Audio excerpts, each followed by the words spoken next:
A gente vai falar agora sobre a repercussão, influência desses movimentos de lei e ordem em julgamentos.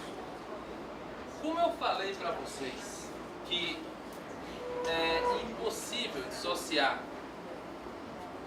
os movimentos de lei e ordem da mídia, grande mídia, da mídia imprensa, da mídia televisada e agora da mídia eletrônica, que tem um poder incrível, e mais ainda agora com as redes sociais que necessariamente não compõem, não são órgãos de mídia, né? Mas elas têm sido relevantes na formação de uma opinião pública ou publicada, depende do seu ponto de vista mais crítico ou não. Nós vamos falar aqui sobre esses impactos no Tribunal do Júri. Primeiro, possível a gente não fazer uma análise acerca da ampliação desses discursos de lei e ordem com princípios regentes, né, princípios de justiça, na verdade, princípios como do process of law, né, que integra aí o ampla defesa, o contraditório. Vocês sabem que, e aí os professores que me antecederam podem ou já devem ter dito para vocês que talvez o júri seja os órgãos da justiça aquele que maximiza a defesa. Porque você tem uma fase prévia e depois você tem uma fase em que você tem uma nova instrução em plenário, você pode fazer reperguntas a testemunhas, reperguntas a réu, você tem 1h30 de debates, depois você ainda tem uma réplica, tréplica, ou seja, é o júri um espaço, né, interessantíssimo do ponto de vista da realização de justiça, porque todo o processo que já veio sendo feito, ele é devassado. Vejam vocês, e vamos fazer um comparativo, claro, que o julgamento de uma apelação no tribunal, no segundo grau, ou um julgamento, às vezes até de uma ação penal originária, ele não tem o grau de maximização da ampla defesa como tem um julgamento pelo júri. Porque, embora perante o tribunal você esteja ali, teoricamente, com 4, 5, ou dependendo se for um processo que tenha pega as câmaras, você vai ter 10 julgadores experimentados, gabaritados, formados em direito, etc, tal. O contato que eles têm com as provas, às vezes, é menor do que no júri, em que há uma nova possibilidade de fazer instrução.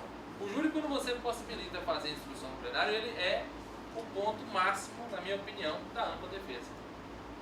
O jurado poder ver a testemunha falar, o jurado poder fazer pergunta à testemunha, isso tudo é bastante interessante.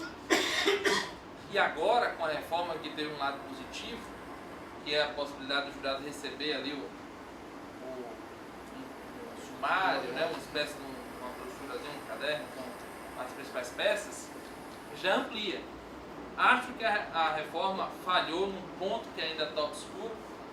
Eu já andei escrevendo sobre isso, mas nunca levei a bom termo isso, que é a possibilidade de memoriais no caso do júri. E isso para mim seria algo essencial. Você poder levar conhecimento dos jurados prévio um memorial, que é um sumário que a defesa vai esboçar ali, como a gente faz em qualquer tribunal. E não há nenhum tipo de crítica ou reclame, né? Eu vi um caso, defendi inclusive os advogados, um caso de Barreiras, em que esses caras entregaram memoriais, arguiu-se a nulidade do júri, porque foi coação, etc. Uma prática que inclusive já Marx já falava da possibilidade, falta uma regulamentação. Acho que poderíamos avançar na reforma nesse ponto, que talvez daria mais ainda ampla defesa a quem realmente precisa. E talvez o júri precise mais da ampla defesa do que um julgamento de apelação ou julgamento do crime de ação penal originária, porque você efetivamente não conhece 7 pessoas, né? Às vezes, em regra, você não conhece. Quem faz muito júri numa comarca só conhece todos os jurados e acaba rápido. Sabe quem é jurado da acusação, entre aspas, jurado da defesa, entre aspas, e sabe que é o jurado que decide por um lado ou para o outro, dependendo da causa.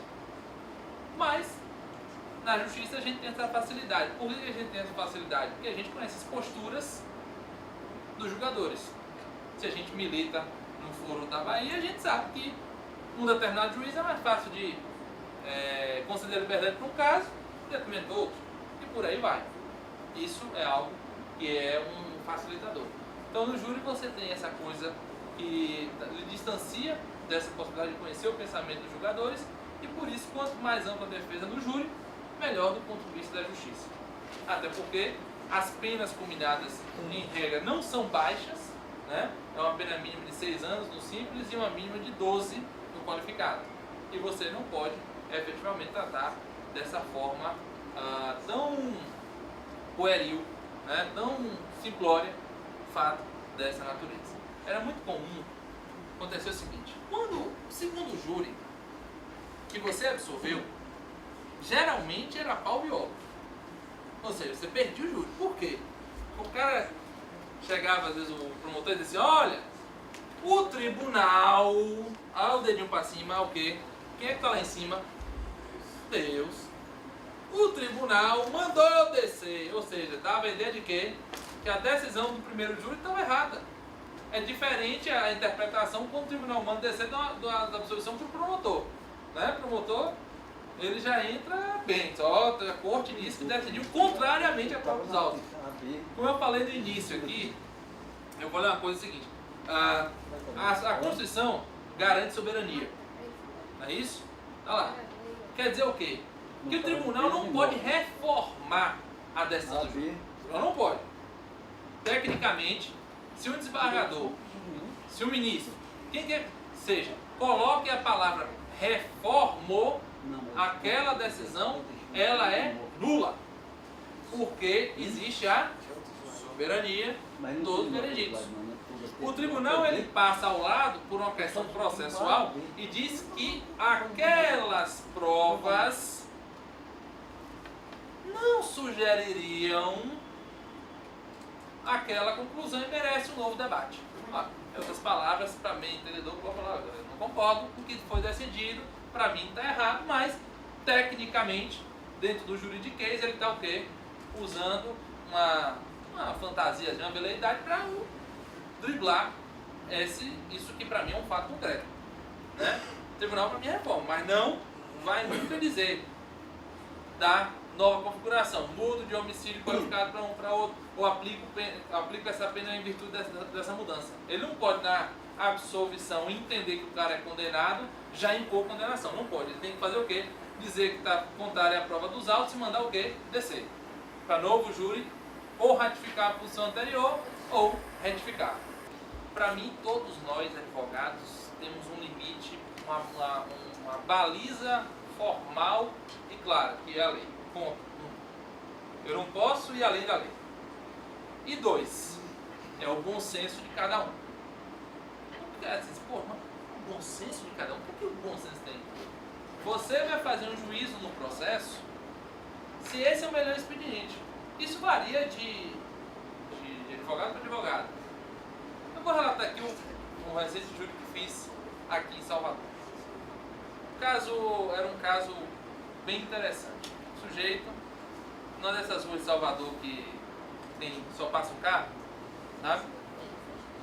O que acontece? Tinha um barzinho, o pessoal parou o carro. O cara parou o carro. Aí ele tinha que sair do bar, tirar para o outro passar.